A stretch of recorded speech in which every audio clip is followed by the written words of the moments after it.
Hey, what's up everyone? Journeyman here, and welcome to the start of Season 4 for Save Our Saints. Today, we take on Newcastle United. But I do have a quick announcement before we kick off this season. Obviously, as you may or may not know, I'm not sure if you actually watched any of them, but Save Our Lions series, it caused crash jumps. Now, being manager of England and Southampton, for some reason, when I got to the European International League semi-final, we beat Italy, went through to the final, but before every final game, it would be a crash dump. So unfortunately, I've had to resign as manager of England to continue this series. So there will be no more Save Our Lions. Disappointing as that is. I mean, it wasn't really get a lot of viewership anyway, so it's not really that big of a deal. If I was going to be honest with you, I'm more happy to concentrate on getting Southampton to where we belong, which is in the top 4 of the Premier League. So in today's episode, as I mentioned, we kick off the Premier League season up against Newcastle United.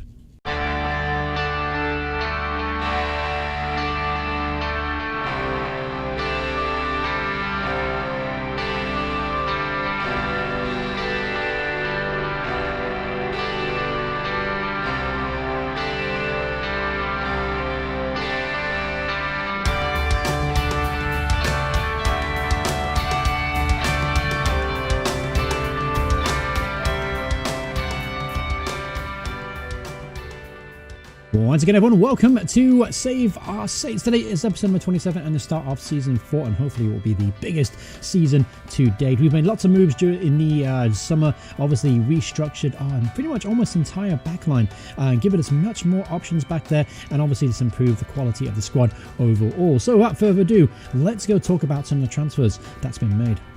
First of all, we'll talk about players going out of the club. Harry Maguire has gone. He is now signed for Arsenal for around about £28 million after bonuses, etc., etc. We sold him because I really didn't think he was that good. He didn't really live up to expectations that I had for him.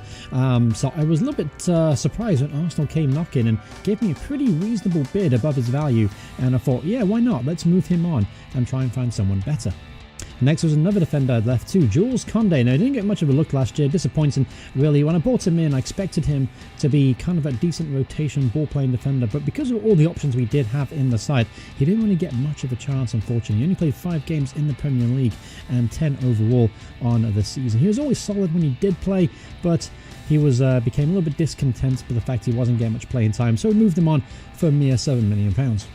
Next player going out was German Starico. Obviously, we know this guy is going to be a fantastic centre-half in the future, but today, he's not really that good. So I sent him on loan to Boca Juniors for the remainder of the campaign, just to get him some first-team experience, because he's not going to get a lot, unfortunately, behind the 3 new centre-halves that we have. So unfortunately, he's not going to get much of a look this season, but at Boca, I think he'll continue to grow, and it could be a useful player coming next season. All right, and that was all the players going out of the club. Coming back into the club, first signing, Konstantinos Mavropanos from Arsenal. Spent a little bit of money on him, 15.75 million. This might seem like a lot of money for this guy, but he is a physically imposing centre-half, someone we desperately needed. I expected Harry Maguire to be that guy last year, or the last couple of years he's been with us, but he's kind of let me down at that department, so I need to bring someone in as a rotation. Just a big guy, and Mavropanos certainly fits that bill. Strength and jumping reach all above 17 there, 6'4", heading ability of 15 as well. Pretty much a well-rounded, good old-fashioned centre-half. Next was a promising young prospect from Colombia here, bought on a pretty much a really cheap deal, £350,000. Has a lot of potential. Like I see, 5-star according to my assistant manager. Pacey as well, 15 acceleration, 15 pace. On the smaller side for defender, but he could be a really good cover defender in the future, no doubt about it. Should be an interesting player to keep an eye on. Next was Enoch Mwate. Under the guidance of a recommendation, I signed him, and he's turned out to be not very good at all. In fact, I'm not actually paying him enough for him to be used on the bench. So the Norwegian under-21, 24 caps to his name, by the way, will be used primarily in cup competitions as a backup. So I hope you enjoy that paycheck, Mwate, because you're not going to get a lot of playing time. Next up was another signing here, goalkeeper Daniel Josefsson, a very promising young goalkeeper indeed. He's only 19 years old, a Swedish under-21 player, 5-star potential, again according to my assistant manager. We're paying him £8,000 a week, so he's going to be available for the first team, which is good news. And obviously he's going to get some burn, I think, this season coming off the bench perhaps, or at least in cup competitions, because he does have a really good skill set already for a player of his age, and it should be an interesting player to watch as he grows. Next up is going to be Issa Diop. Signed him from West Ham. They were relegated. We signed him for £20 million. I think that is a very good signing for us. I think he's going to be a very, very good player.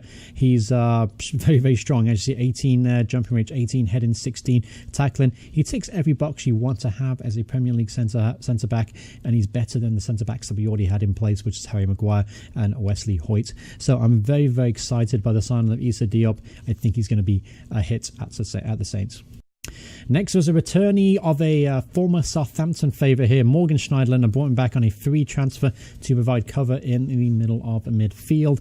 Obviously, he's got experience. He's a playmaker. He's not going to get a lot of game time, who we use primarily as rotation player, but still, it's good to have him back at the football club. I felt like it was needed to be done, especially on a free transfer. Next up, this was a loan signing here, a right-back loan signing, Danilo, the former Man City right-back here, and Real Madrid right-back, of course, too. Joins us on a year loan deal and automatically becomes our best right-back in the club. He's a very, very good attacking fullback and definitely fits the system we have. He's also still playing for Brazil right now as well. The quality is obviously there, and I'm hoping we get the most out of his attacking ability this year. Next was another loan signing, this one from Manchester United, Timothy Fosu-Mensah. Brought him in primarily as a centre midfield and right-back cover before we got Danilo. And looking at him, he's got some nice well-rounded attributes, but he's not really going to make that much of an impact this year. So there's a chance that I may send him back early. He may get frustrated with the fact he's not getting much first-team play either. So we'll have to see how that develops. But still, it's good to have him in there as a backup. Now, this potentially could be the bargain of the season. Predrag Rajkovic has joined from Bayern Munich for a mere £1.1 million, and he is a very good sweeper keeper. Obviously, he's lacking in some of the areas, such as passing and stuff like that, but overall, you can see what quality he has, and he's going to push Angus Gunn for that number one spot this year, no doubt about it. I'm actually going to plan to rotate the goalkeepers out a little bit this season between Angus and Predrag. I see a lot of potential in Predrag to be our number one keeper going forward. Obviously, at least it'll keep Angus Gunn on his toes. Next up, Abdou Diallo, another big signing here for us. A ball-playing defender signed for £20.5 million from Borussia Dortmund. He's got strength, he's got pace, he's a decent on the ball as well, 13 there. Definitely can be used as a ball-playing defender to go alongside Issa Diop. I'm really hoping that Issa and Abdou can really form a very strong partnership for us at the back and obviously increase our chances of getting into the Champions League. Obviously, last year, the defence was certainly a weak link, and as you can see, I've spent a lot of money improving it and making sure we're up to the task this year. Now, this is a little bit of a big loan signing, isn't it? Alexander Lacazette has joined us on loan for the rest of the campaign. Obviously, primarily a striker. He'll definitely rotate around with Erling Haaland up top. He can also play on the right-hand side of midfield and on the left as well as an inside forward. He just gives us options in there, and his quality is certainly there to be seen. He hasn't done much with Arsenal over the last couple of years. As you can see, not really scored a lot of goals, not really played a lot of games. I'm hoping that's due to injuries and not because of his ability. But looking at him, he's certainly a really good player, and I'm looking to get the most out of his ability this year, and especially with him alone for the rest of the campaign. Very, very excited to see Alexander Lacazette in a Saints shirt. And last but not least, the most recent signing, a box-to-box midfielder to give us more cover in midfield. Matthias Vecino has joined from Inter for the remainder of the campaign. As you see, a 3-star overall ability, just a classic box-to-box midfielder. Should provide good competition with Ndidi and Gambin and Haaland in midfield this year.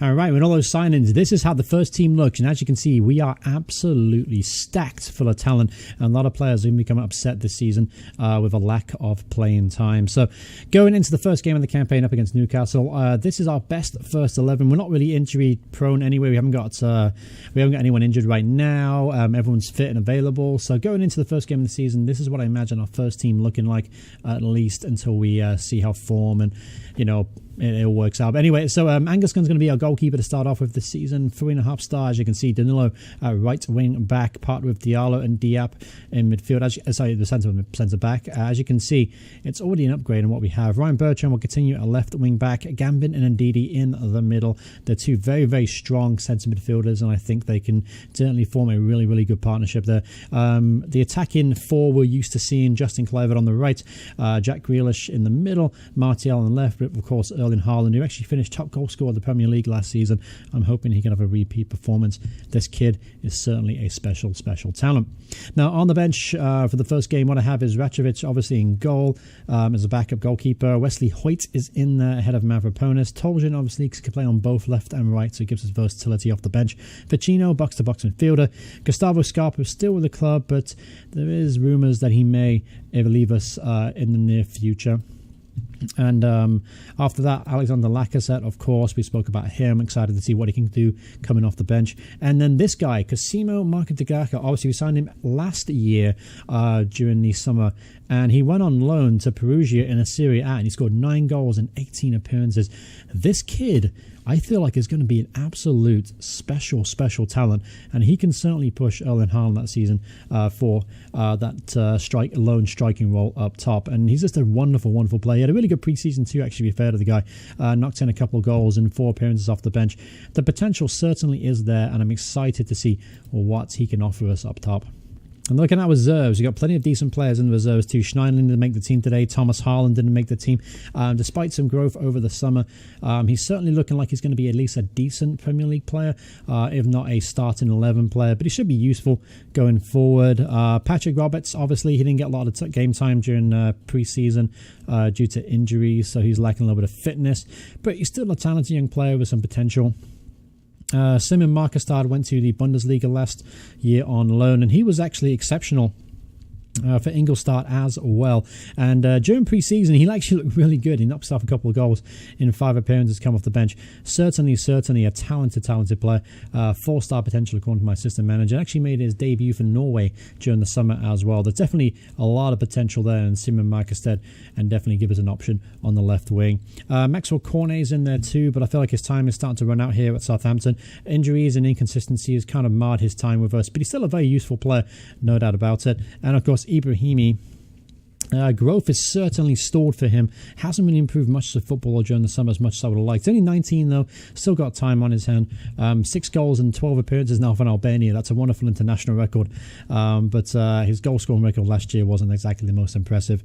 As you can see, 13 starts, 22 appearances off the bench. Only got himself 4 goals and 6 assists. Not exactly the return I want to see from Ibrahimi. All right, quick look at the season preview here. Right now, the media has us predicted to finish 7th place in the table with an 8-1 chance of 8-1 chance. Let's see, as you can for winning the league. This is how they picture the first team looking. Gustavo Scarpa behind. Yeah, it's not quite accurate, but it's almost correct. So fair play to the media on that one. Obviously, we're playing the Euro Cup. We go straight to the group stage this time, by the way, so no need to mess around with qualifying. And hot prospect pan is Theo Vincent. Now, he is a very talented player, no doubt about it, but not quite sure if we consider him the hot prospect at the football club. But certainly a player that might get a little bit of time in the League Cup this year. But yeah, let's get this season rolling now up against Newcastle. They're finished mid-table. It'd be interesting to see what kind of moves they made over the summer. All right, so here we go up against Newcastle. We've not actually lost to them at all during this save, and I don't think we've ever won an opening day either. So this could be a very tricky test for us. Obviously, beating them today would be awesome and get the monkey off our back, the fact we haven't won an opening game in this series. And obviously, I'd love to continue that run against Newcastle too. Played them 7 times, won 6 of them, only drew 1. So obviously, we do have the beating of Newcastle at the moment. So let's just hope that continues, shall we? All right, so obviously, Ficino joined. He hasn't actually played a game for us, so he gets a squad number. There you go. All right, so Newcastle United. Let's take a look at the first team, shall we? Dubravka still in goal for them. Nyambe, who I called into the England squad. Talented player. Oh, Di Maria is one of the new guys that came in. I actually thought about signing this guy. Angel Di Maria. We know him, obviously, from his days at Manchester United, PSG. Didn't have a good time at Man United at all. Real Madrid, he was obviously there as well. Thought about bringing him in, but he wanted a lot of money. He signed a pretty cheap deal for them. He wanted £80,000 from us, and I was like, he's not going to get a lot of playing time. We have so many decent players. He's 33 years old. He's not really fitting the kind of mentality that I have with this football club and signing young players. As talented as he is, and as good a signing it might have been, I felt like it was just kind of a little too over the hill, in my opinion. They also brought in Anders Herrera, obviously, 31-year-old midfielder now, formerly of Manchester United. Had a really good career at Man United at the end, if you look at it. Played lots and lots of games for them. Signed for £15.5 million. Should be a solid signing for Newcastle. All right, so here we go. Let's get this season rolling. Let's get off to a good start here, playing Newcastle United at home. Let's keep the run up against them and make it 7 wins out of 8. As you can see, by the way, they added this to the game. They had the Cherno Samba book that's came out, and obviously talking about his time as a Championship manager legend. It's on order for me. I haven't got my copy yet, but I'm looking forward to reading it, and I'll certainly be happy to share my thoughts with you as soon as I get through reading it. But anyway, first highlight of the game. Let's go see who it falls to. That's a good ball for Erling Haaland's through and goal. Erling Haaland side netting. What a great start that would have been. 2 minutes into the season. Erling Haaland getting on the score sheet. All right, free throw in, for Newcastle. Here's Major back to Nyambe. Came all the way from right back to take that throw in on the left. Very, very strange. Anyway, here's John Joe Shelby. Bertrand with the interception. There's Martial now turning. Hits it forward to Haaland. But unfortunately, it was a terrible pass and it's intercepted. Win that, Ryan. Good header there from Ryan Bertrand. There's Ndidi. Looking to Marshall in the midfield today. Here's Justin Kluivert. Out wide to Danilo here, getting forward for the first time. Danilo gets the bar line, puts it in. Haaland with a header. Oh, flashes past the post. Erling Haaland. 2 great chances there for Erling. And really should be 1-0 up already. But Erling looks like he hasn't got his shooting boots on today. Anyway, here's Bertrand, whips the ball in. And Ndidi with a header off the crossbar, and it's going to be cleared in the end. Free kick, in fact. Grealish was offside, but another great chance for the Saints to open the scoring. All right, halftime here, and we are absolutely dominating this game. Had plenty of chances, the best chance of the game, you could argue, but for some reason we just haven't found the back of the net. So going into the second half, I'm not going to make any changes, but what I will do is I'll switch to a more positive outlook on things. So we're going from cautious to positive, because I've reverted back to my old cautious approach. I felt like we've been stretched too far last year by going positive. So I've started off cautious, and then I'll try and grow into something that might work in our favour. But we've gone to positive now for the second half because we're quite clearly in control as Jorgensen misses a gilt-edged chance there for Newcastle. I'm hoping that's not a sign of things to come here in the second half. That was a great chance. Newcastle probably should be 1-0 up off that effort. Anyway, here's Haaland now. Through on goal. Haaland, through on goal. Good save there from Dubravka. Erling Haaland. Looks like he could have one of those games today where he just can't seem to find the back of the net. Let's see if we can do anything in this corner. Haaland with the header straight at the keeper. Another great chance there for Erling. All right, here's Gambit now to Martial, to Grealish. Grealish, haven't seen much of him. That's a great ball, though. Haaland's through on goal. Oh, that's a great challenge from the Newcastle defender there. Erling Haaland really should have scored from that one, too. He'll tell you what, if we don't get anything out of today's game, it's going to be Erling Haaland's fault. All right, with that in mind, what I'm actually going to do is take a little bit of a gamble here, and I'm going to bring on De Graça to play up top, and I'm going to bring on Alexander Lacazette to play as right inside forward here. So 2 changes. De Graça is going to go up top with Lacazette on the right wing. This could be De Graça's Premier League debut. I think it is. I think he played a couple of times for me in the Cup, but he's not played in the Premier League yet. So I'm hoping for a dream debut here from the Italian. But here's Grealish now to Ryan Bertrand. Bertrand switches to Danilo. Danilo looks to take on his man here, Danny Rose, puts it inside to Lacazette. He's brought down in the box, but it's not going to be a penalty, and it's easily cleared. And maybe a chance here for Newcastle on the break. Di Maria to Herrera to Major. Back to Jorgensen. That's a good tackle there from Danilo. De Graça is going to give chase here. He does well. Let's bring the ball in. Tucks inside beautifully. De Graça's throw. Oh, what a run that was from the Italian. Did so well until the finish. All right, here's Bertrand. Looks for Gambin. And Dubravka gets the ball there. Easily saw all the way, and it was an easy grab there for the goalkeeper. All right, here's Major now to Jorgensen. Good tackle there from Ryan Bertrand. Needed that because the right winger for Newcastle was all alone. Here's Martial now running at the Newcastle defense off the outside of the post. And it goes out. It's just not going to be our day, is it? All right, another change. Final change here for us. Let's go ahead and make a change in midfield. Vecino's going to come on now for... Let's see, Gambin or Ndidi. I'm going to bring him on for Ndidi. So a natural box-to-box midfielder is going to come on now. Hopefully he can get forward here and maybe get at least 1 or 2 more chances. We've got to take one eventually, surely. It's going to be gutting if we can't get a win out of this game. But here's Martial now. Get to that side. Oh, Martial. It's just not going to be our day, is it? Now, here's Rose now to Ander Herrera. Of course, at the same time, I am aware that Newcastle can quite easily go and win this. But anyway, here's Martial. De Graça's through on goal. Casimo De Graça scores. Get in there. Marco De Graça gets in the score sheet. Get in there. Dream debut in the Premier League for Casimo Marco De Graça. Very tidy finish there off a nice little through ball from Martial. Went straight through the keeper, but that's okay because it ends up in the back of the net. All right, let's go back to cautious now. Let's just remain solid now for the rest of the game. Obviously, I'd love to get another goal to kill the game, but I never trust the Saints being 1-0 up. And that's Grealish now through on goal, makes it 2-0, gets in there, Jack Grealish. Assist there from Alexander Lacazette as well. First assist in a Saints shirt. So the subs making all the difference today. De Graça with the goal, Lacazette with the assist. It's all going to plan, boys. All right, 80 minutes to go in this game. Obviously, there's still plenty of time for Newcastle to get back in this. Of course, if they get a goal here quickly, it certainly will make the last 10 minutes 10 to fair. Shelvey puts it forward, Diop with a header. I'll tell you what, though. Obviously, Diop and Diallo have given nothing to Newcastle today, and that's exactly what I pay him to do. So, doing very, very good in there. So, here's Martial. Ooh, decent turn and shot for Martial. I'm looking to see more from him this year, too. Anthony Martial spent a ton of money on last year, and he was good when he was fit, and that's the key word. When he was fit and when he was in form, Martial is almost unstoppable as that inside forward. I'm hoping to see more of that this season. But anyway, that's a great ball from Lacazette. De Graça through on goal. Oh, you missed the first one, but he does get the second one. Second goal of the season for Casimo. And third goal of the game for the Saints. Gets in there. And it's gonna be a good start to the campaign, I think, boys. All right, here's Bertrand now. Got a minute left to go in this game, and obviously it's going to end up with a very, very comfortable 3-0 victory over Newcastle as we continue our good run of form against them. And we're playing some lovely stuff by as well here in the second half. Here's Grealish. Oh, that is a thing of absolute beauty. What a team goal that was.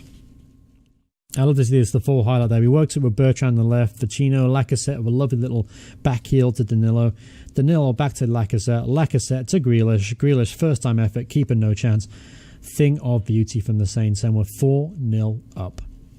All right, full-time whistle has gone here, and it's a really good start to the campaign. 4-0 victory over Newcastle United, the Toon Army. 2 goals from Grealish, 2 goals from Casimo, Marcel de Graça, and what a performance. Absolutely superb from the boys. Morale is obviously through the roof after that one, and we take on Brighton and Hove Albion next up, and obviously I'd love to keep our form here, go up against our local rivals and make it 2 wins out of 2. But as you can see, things are looking pretty. Love to see that. Saints on top of the league table in the first weekend. But great start to the campaign. Let me know in the comments below, what do you guys think of the new signings that we have? Do you think our team will make it to the promised land of the Champions League, a top 4 finish? What do you guys think? We have lots and lots of talent in this team, lots of expected of us this season, and I'm hoping that we can deliver. But thanks so much for watching the episode. Hope you guys enjoyed it. Thank you so much for your support in the series, by the way. Thank you for all the comments that you've left below. I will be downloading the face pack eventually. I did see that comment. I'm downloading it right now as we speak. I'm actually not hoping it doesn't mess up my recording by doing that, but I am downloading face pack right now, so you're going to see some beautiful faces to go with some beautiful players, as you can see in the very near future. But thanks so much for watching, everyone. Hope you guys enjoyed this episode. See you guys soon. Goodbye, everyone. Goodbye.